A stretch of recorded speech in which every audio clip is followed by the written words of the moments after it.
Welcome back to Drunk on Riding. I'm Warren Pawlowski, and I'm here to tell you that you need to watch Netflix's Cowboy Bebop. Yeah, you heard me right.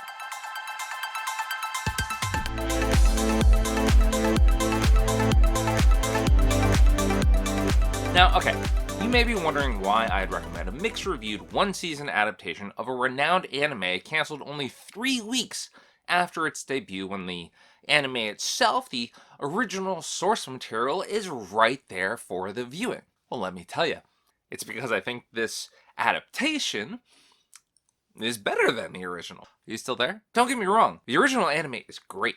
At this point, it's classic. There's a reason Cowboy Bebop became synonymous with cool, with edgy. It was the next anime for the DBZ crowd, and it was awesome. But today, Cowboy Bebop is 25 years old. So this 2021 live-action Netflix adaptation, it takes everything that was good, everything that was great, and even everything that doesn't quite work anymore, and yeah, it repackages it. It reimagines, reinvigorates, and reestablishes Cowboy Bebop and its cavalcade of characters across this cosmic gumbo of serialized yet still standalone episodes that downright abuse the Dutch angle, are clearly and openly influenced by the likes of Blade Runner and Alien, as well as packed to the gills with Easter eggs. The camera movements and quick cut edits adding a newly quirky, chaotic rhythm that makes this fascinating, futuristic world of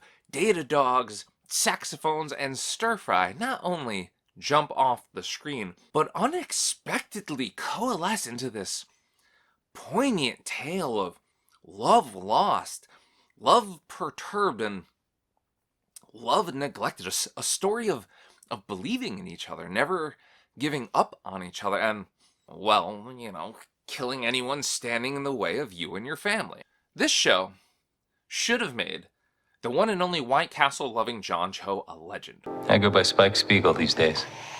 Okay, more of a legend. First few episodes, the very first scene, you get subtle tastes of this, mere aperitifs, and you may not believe me when I say how perfect he is for this role, but by the time you get to him dangling upside down, smoking a cigarette outside a brothel in Dog Star Swing, you best believe it, because once you get to the perfection that is the Black Mirror-esque binary two-step, I had to go for a walkabout after that. Or experience Galileo Hustle's mid-recital, John Wick-tinged background bonanza, which is really just a prologue to the insane set piece at the heart of the penultimate Blue Crow Waltz, one of the coolest, coldest action scenes I've ever seen, let alone the gut-wrenching, not quite how you remembered it finale. You're gonna be left absolutely aghast, wondering how John Cho isn't the hottest thing in Hollywood right now. Him and most of the rest of the cast as well, honestly. Faye Mustafa Shakir embodies lovable straight man Jet. Alex Hassel earns the name Vicious 10 times over. Tamara Tooney and Mason Alexander Park bring provocative new intrigue to Anna and Gren. You won't believe who plays Calvin. When that mask came off, the screech that escaped my throat, I can't even tell you. And while Daniela Pineda brings a wildly different take on Faye Valentine, not just because of the no cutoffs or suspenders, but truly a different personality altogether, I really hope she never even had to try that outfit on, though I get why some would miss it. I get it. And yet, whoo boy, did I grow to love her, unlike, admittedly, Elena Satine's pouty, manipulative Julia and her honey song. And that's not even mentioning the guest stars, Woody or Chalmers or Santiago or the Mink.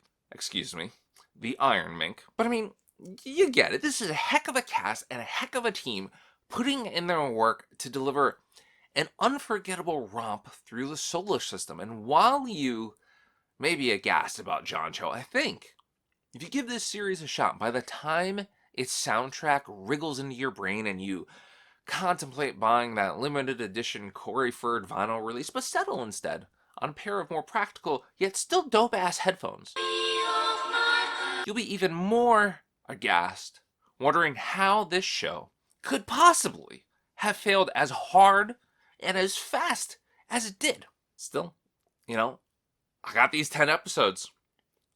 These 10 fantastic episodes. And you know what? They are immeasurably rewarding of a second viewing. And so long as it's not imminently scratched from the internet as a tax write-off, I plan on very shortly feeling out a third time through the series, I think. So despite what you may have heard about it, despite it being deeply buried in Netflix search results, despite it not getting a second season, do yourself a favor and go watch Netflix's brilliant Cowboy Bebop while you still can. Until next time, cheers, and keep on buying physical media.